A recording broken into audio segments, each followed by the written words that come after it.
Wow, nag-clear. Look at that. May naglumobo siya, oh. Sa preso.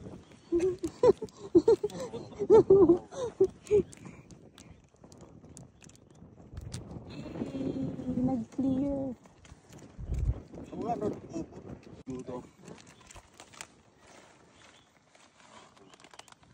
Ano mo na lunch nyo ngayon, ha?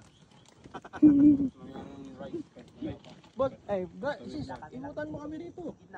Ikutan mo naman kami. Sige. Paway-paway. Paway-paway. Yes, ay, siya. Nakarating ng bundok yung ding-dong. Ding-dong, galing pa.